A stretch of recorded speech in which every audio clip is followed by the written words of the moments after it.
নমস্কার বন্ধুরা, আমি সুপর্ণা। আমার সুপর্ণা বং ইন্ডিয়ায় আপনাদেরকে স্বাগত। কালকে রাতে বিষ্ণুপুর থেকে ফিরেছি। আজকে হচ্ছে সকালবেলা।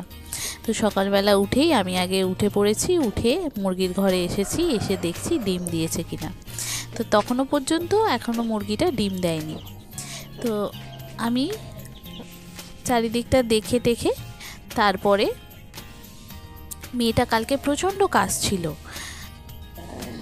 তো ভাবলাম আজকে একটু বাসক পাতা নিয়ে আসবো।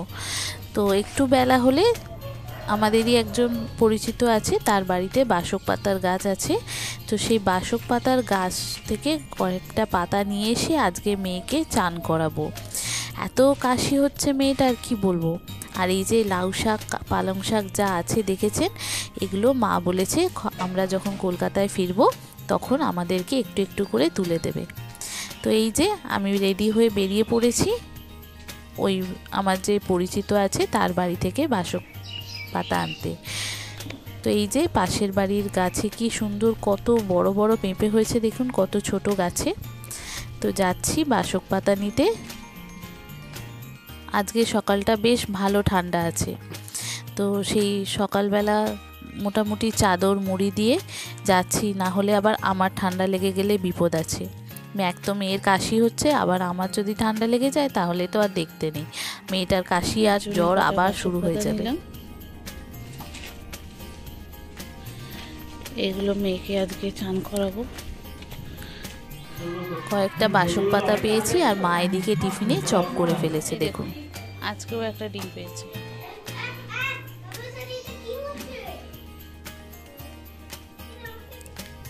দুপুরের খাওয়া দাওয়া সেরে এখন প্রায় সন্ধেবেলা মা বলল মা পোলাও খেতে খুব ভালোবাসে, কিন্তু বানাতে পারে না।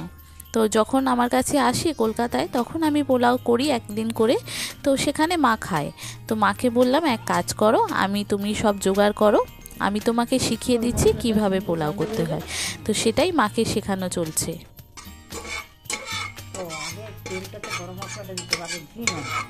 ঘিটা দিই আমি পরে, তাহলে গন্ধটা ভালো ছাড়ে। ওই রে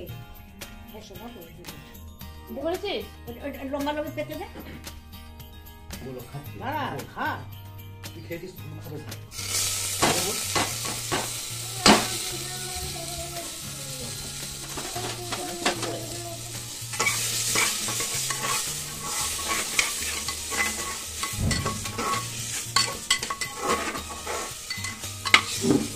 তেল আরেকটু লাগবে, আরেকটু দাও দেখি।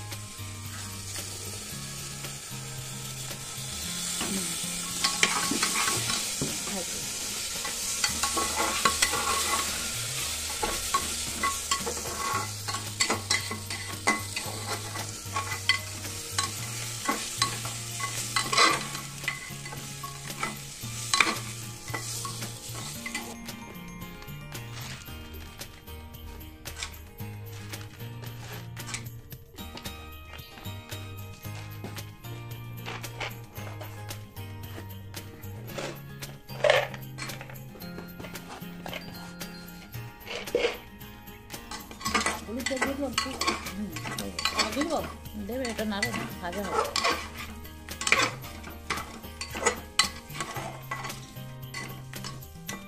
কতটা মিষ্টি খেতে চায় সেই অনুযায়ী চিনি দাও।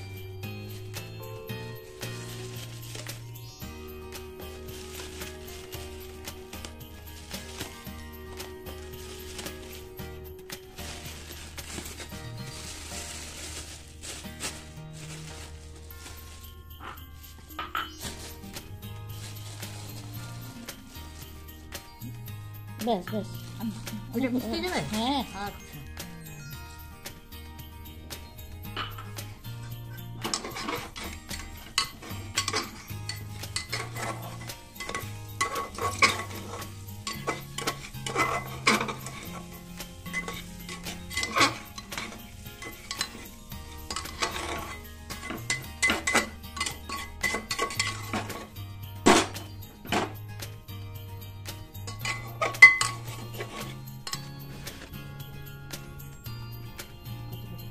সামান্য দাও না, হলুদ কালারটা যাতে আসে।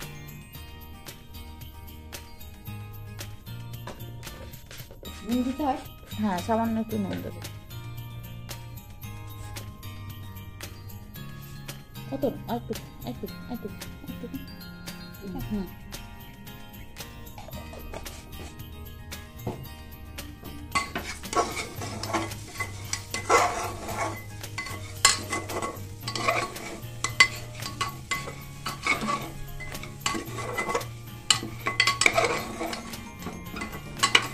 চালটা দেখবে একদম ভাজা হয়ে না সাদা সাদা হয়ে গেছে, এই যে যেমন সাদা সাদা হয়ে গেছে, চালটা যত ভাজা হবে তত ঝরঝরে হবে।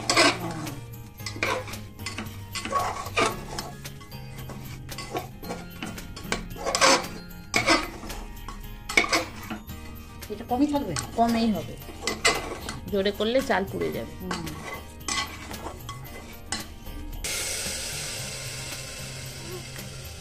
একদম যতটা চাল ততটা জল। আর দেবো? যতটা কাপ যতটা চাল ততটা জল। না, 1 কাপ তো চালটা দিলাম। হ্যাঁ, তাহলে 2 কাপ জল। ব্যাস, একদম জলটা একদম মাপে মাপে দিতে হবে। ঠিক আছে, এবার ভালো করে ঘুরিয়ে নাও। তাই কি জানবো না ভাবি?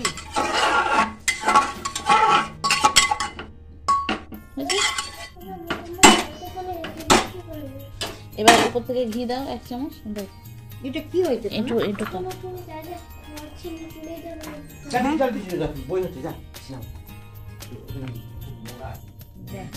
এবার ঘিটা উপর থেকে একটু দাও যাতে ভালো হয়। দেবো? তুমি যতটা খেতে চাইছো দাও। অনেক হয়ে যাবে। এবার এটা প্রেসার ঢাকা দিয়ে দাও। এই ঘিটা কেমন খেয়ে যাবে? হ্যাঁ, একটু বিরক্ত বলতো না মোটামুটি। এটা সেই গাড়িতে বিক্রি হচ্ছে, ইয়ে 4 টাকায় করে সব এসে বিক্রি করে গেল। এবার ওটা প্রেসার ঢাকা দিয়ে দাও। এবারে কি ফুল না? না, ওইটা দিয়ে দাও। একটু গরম হওয়ার পর একটা সিটি। কটা সিট? একটা। এটা ফুল দিয়ে দেখতে নাকি না কি দেবো? ফুল দিলে তো তাড়াতাড়ি হয়ে যাবে। আর কিছু না, হয়ে গেল? হয়ে গেল।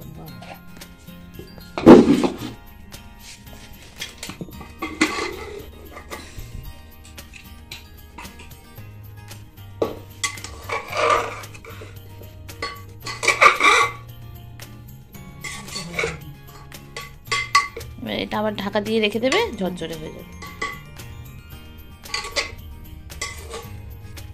প্রেসার বসিয়ে দিয়ে চলে গেলে হবে না, তোমাকে একটা সিটির জন্য অপেক্ষা করতে হবে।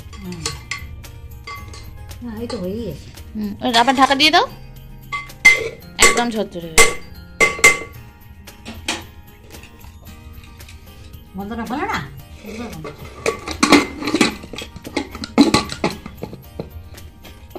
শিখে গেলে হ্যাঁ, খেয়ে দেখো। এই দেখুন, মায়ের পোলাও রান্না হয়ে গেছে। মা পোলাও করতে শিখে গেছে। এবার রাতে আমরা খেয়ে দিয়ে শুয়ে পড়বো। কালকে আমরা কলকাতায় বেরোনোর জন্য রেডি হব। তো আপনাদের আজকের ব্লগটা কেমন লাগলো অবশ্যই কমেন্ট করে জানাবেন। ভালো লাগলে লাইক শেয়ার করে দেবেন। নতুনরা অবশ্যই সাবস্ক্রাইব ও ফলো করে পাশে থাকবেন। সবাই ভালো থাকবেন, সুস্থ থাকবেন, সাবধানে থাকবেন। দেখা হবে পরের ভিডিওতে। থ্যাংক ইউ বন্ধুরা। ওই হাফ কাপ।